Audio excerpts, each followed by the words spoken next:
अच्छा भाई ये साबित होया है भाई तू इस छुए नाल जबरदस्ती कीती है प्यार दे वादे करके तू हुण उस नाल शादी नहीं करदा पिया है। हाँ भाई तुहाडी की डिमांड है हुण तुसी की चाहंदे हो? असा तो उन्हें चाहने हैं जो नंबरदार है ना असा गरीब हैं तो भावे ये नंबरदार असा ते चाहने आवाम ही खलोती है साडा तो मेरा तो पोत्र सीधा साधा गया मैं तो दुकान नंबरदार को रिश्ता अच्छा भाई ए कि हुण भाई तुहाडा ये फैसला भी तुसी चाहंदे हो भाई ये उस कमले जेड़ा तुहाडा छोर है कमला जिया उस वास्ते तुसी रिश्ता लेना चाहंदे हो? वास्ते सा रिश्ता लेसा है क्योंकि इसने गलत झांसा दिता है प्यार दा झांसा जी ये तो मुड़े तरीके होए वडेरे ते नंबरदार ते चेयरमैन गरीबां दे नाल खेड खेडन उन्हां दे बच्चे खेडा खेडन असा तो ए डिमांड लाके आया है जी इन्हां दे कोल जी असा अपना मेरा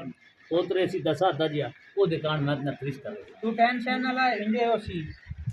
हाँ भाई छोरा तू ए पिछा उन्हां दे प्यार दे झांसे दे के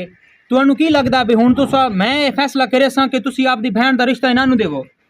ਅਸਾਂ ਇਹ ਭੈਣ ਦਾ ਰਿਸ਼ਤਾ ਕਿਵੇਂ ਦੇਵੀਏ ਜੀ ਇਹ ਸਾਨੂੰ ਦੱਸੋ ਇਹ ਆਪ ਆਈ ਮੈਂ ਇਹਨੂੰ ਜ਼ਬਰਦਸਤੀ ਤਾਂ ਨਾ ਲਾਉਂਦਾ ਨਹੀਂ ਉਹ ਇਸ ਤਰੀਕੇ ਨਾਲ ਹੈ ਨਾ ਉਹ ਛੁਏ ਰਾਂਦੀ ਪਈ ਹੈ ਵੀ ਤੂੰ ਮੈਨੂੰ ਆਖਿਆ ਮੈਂ ਤੇਰੇ ਨਾਲ ਸ਼ਾਦੀ ਕਰਨੀ ਹੈ ਮੈਂ ਤੈਨੂੰ ਆਖਿਆ ਹੀ ਕੋਈ ਨਹੀਂ ਜੀ ਮੂੰਹ ਤੇ ਬੈਠੀ ਮੇਰਾ ਫੈਸਲਾ ਇਹ ਕਿ ਤੁਸੀਂ ਆਪਦੀ ਭੈਣ ਦਾ ਰਿਸ਼ਤਾ ਹੁਣ ਦਿਓ ਕਮਲੇ ਭਰਾ ਨੂੰ ਦਿਓ। ਅਸੀਂ ਕਮਲੇ ਦੇ ਬਣੀ ਬਈ ਆਪਣੀ ਪੜ੍ਹੀ ਲਿਖੀ ਭੈਣ ਕਮਲੇ ਦੇ ਬਣੀ ਮੰਗੇ ਦੱਸੋ ਤੁਸੀਂ ਇਹ ਤੈਨੂੰ ਪਹਿਲੂ ਸੋਚਣਾ ਚਾਹੀਦਾ ਹੈ ਬਈ ਤੁਹਾਡੀ ਭੈਣ ਪੜ੍ਹੀ ਲਿਖੀ ਹੈ ਲੇਕਿਨ ਉਹ ਛੁਏ ਰਾਂ ਪੜ੍ਹੇ ਤੂੰ ਉਸ ਨੂੰ ਪਿਆਰ ਦੇ ਝਾਂਸੇ ਦੇ ਕੇ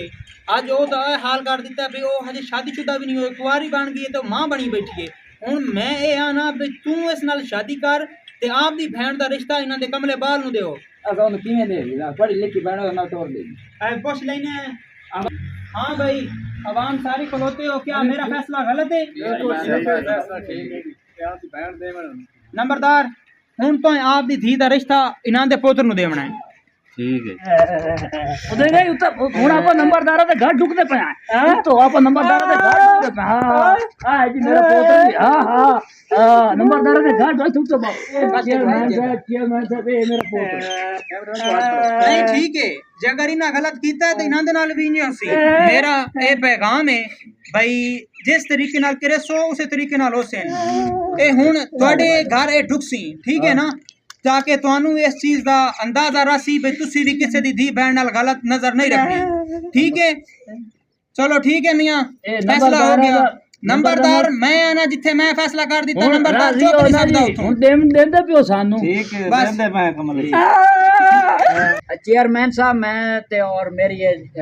आवाम बड़ी खुश हुई है तुहाडे फैसले तो जबरदस्त फैसला कीता तुसी इज्जत दा बदला इज्जत बहुत अच्छा फैसला कीता इन्हें और असी नाजरीन नो अपने वेखण वालियां नु सारियां नु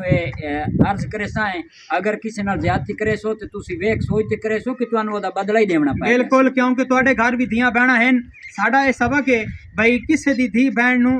इस तरीके नाल नहीं करना सारियां दी धियां सानी होंदियां ने। पाकिस्तान जिंदाबाद।